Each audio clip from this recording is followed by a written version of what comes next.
Welcome everybody to How to Become a Freelancer in 30 Days, day number 2. My name is Anthony Chatfield, and today we're going to be talking about how to create an online profile that's going to capture attention and help you get more work. Okay, so today what I want to talk about, and one of the most important things that you're going to need as you build out your freelance business, is how to present yourself. How to make sure everybody knows that you can do what you say you can do.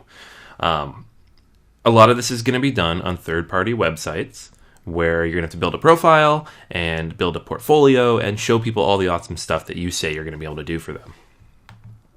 All right. So the goals today, what I want to talk about is how much money you can make, how to create an effective profile on one of the free sites that we're going to talk about, deciding what to bid on, when to bid on it, and then how to set your skills and take tests to show people that you can do these things. All right. So the first thing on that list is how much money to charge. This is the first question I always get, and unfortunately, it's not always the most important question, but it is the most relevant. There's a lot of other things you need to think about and do, but I want to touch on this first because honestly, if you can't make enough money, then freelancing is not going to be a viable alternative to your full-time job. So we need to talk about how much you want to make, also how much you need to make. Part of that's going to have to do with how much other people in the field charge, and then what is the finished product worth. So the idea here being that instead of charging for your time, which is what most people are used to doing, you need to charge for the product you produce. And from my perspective, this has always been really hard. I've always charged for time, and then when I didn't charge for time, I charged per word, which is the same thing because it takes the same amount of time roughly for each word I write. These days, it's a little bit different because I know the value of the finished product I produce, and that's what I charge for. And while I don't freelance currently, as much as I used to anyways, these things are still in effect. So think about the value of that item you produce. And again, a lot of this is going to have to do with other people and what they charge in your field. So if you know the standard going rate for an article for somebody with your level of experience is about 4 to 5 cents a word, and that's usually somebody who's pretty good, has a good portfolio, but maybe he's only been around for a little bit of time, then that's around what you're going to want to charge. At the same time, undercutting and charging less than everybody else isn't really going to work long term because all you do is you establish that you charge very little and people expect that. So when you increase it, it becomes very hard to do. So you want to think about how you're going to increase over time and also what other people are charging. At the same time, do you offer any bonuses that other people don't? So when I'm talking about bonuses, I'm talking about other skills. For example, when I used to deliver ebooks to clients, I would format them and get a cover and make sure they were ready to publish as is. I would often send a PDF version, a Kindle-ready version, and the Word document so they can make edits if they wanted to, all together at the end. And that's something, it sounds like a no-brainer, but most people don't do that. Most writers will send a poorly formatted draft in a Word document, and that's that. So that was a little bit of an extra thing I did, and then I know that was worth money and time to these people, even if they never said so. And that's why they keep coming back to me for their books. All right. So in terms of charging a starting rate, there are a few things to keep in mind. First, you're going to start a little lower than you might like.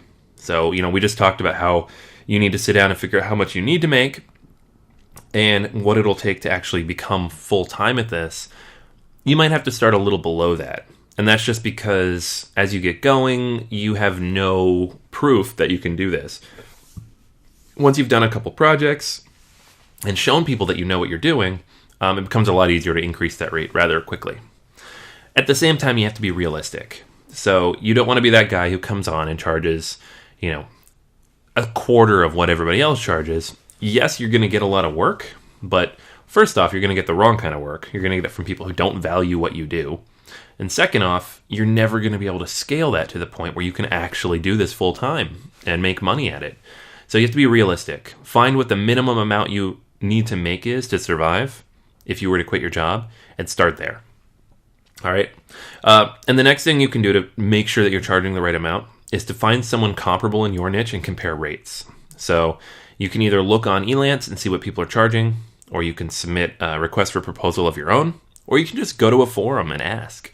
Elance has a water cooler, Odesk has a forum, there's a few blogs. Just ask people what they're charging, and you can get a good idea of if you're in that ballpark or not. And then setting time-based goals for your rates. All right. So over time, as you get reviews, as people work with you and they say how good you are, how much work you've done for them, you will also be able to start charging more money. This mostly applies to Elance and Odesk, but those first few projects, when you have 0 reviews and nobody knows who you are, it's going to take some time to build up your credibility and make sure that people know who you are and what you have to offer. So you have to be careful about that, but at the same time, it doesn't take a long time. You don't need 20, 30 reviews. You need like 3 or 4, and then you can really start ramping it up quickly. All right. So in terms of setting your profile, now that you know roughly how much money you want to charge to get started, there are a few things you need to keep in mind. Elance does a great job of walking you through this. So if you create an account and start building your profile, it'll ask you for certain things. But the most important things, the things you absolutely need to have, are your general overview of what you do, a list of skills and abilities you have as a freelancer, an image of some sort, whether it's a logo that you've already created, and we probably haven't gotten that far, so it might be easier just to use a headshot, and then contact information. So you should have your email address, and whether it's available or not, people should be able to somehow get a hold of you. A phone number, a Skype ID, any social media links. All that stuff helps people reach out to you and ask questions before they hire you. And last but not least, you need to add samples. So if you don't have any sample work yet, you can use your first couple projects for this. Keep in mind that some people will not let you use their work as samples. If they make you sign an NDA, or they ask that you don't use it, or if they ask for copyright to the work, then you may not be able to use that. But it's actually relatively rare that happens, so always ask. There's no harm in asking if you can use it as a sample. All right? And if there's any other required spaces on there, just make sure you fill all those out. You want to have your profile as close to 100% as possible. Elance in particular uses a scoring system for how they rank people in search, and this is one of those factors, is having a fully filled out profile. So definitely worth having from the start. All right. So setting skills and taking tests. This stuff does matter a lot. It matters for credibility's sake. So if you've taken a test and it shows whatever your feedback or percentage is, it shows people you know how to do what you say you know how to do. But it also helps you show up and search for things. So if somebody searches for, a Python programmer, and you've put that as one of your skills, you're more likely to show up for that.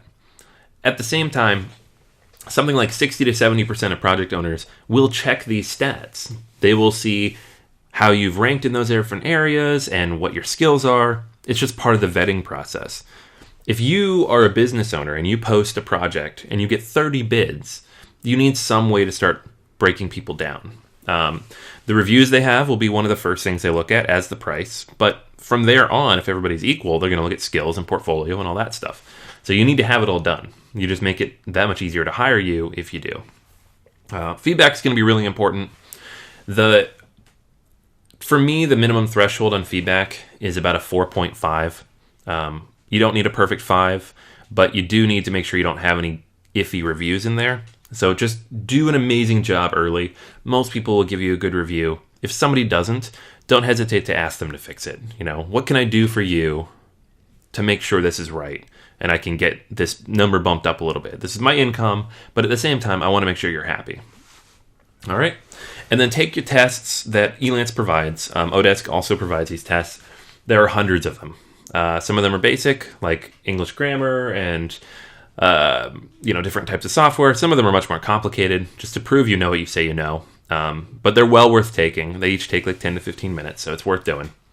And then there are other ways to provide proof. You can pay a small amount of money, and Elance will call and verify things like the degree you have or references that you've given. You can have recommendations listed on there. This is all stuff that's going to help you in the end. All right, so that's today. Today what I want you to do is go to Elance or Odesk, Pick your choice. Elance is going to be better if you're a writer or a designer, if you do something with a tangible end deliverable, whereas Odesk is better if you're more on the hourly work side. There's really no major difference. It's the same company now, but take a look and see which one has more of the types of projects you're looking for and create a profile on that site. Decide how much money you want to make for your work within a realistic range. You're going to bid differently depending on what people's budgets are, so set a range and you can work within that. And then place at least one bid on a project just to see how the process works. If you want to go above and beyond and bid on a bunch of stuff today, go for it, but get the ball rolling and see what you can pull in.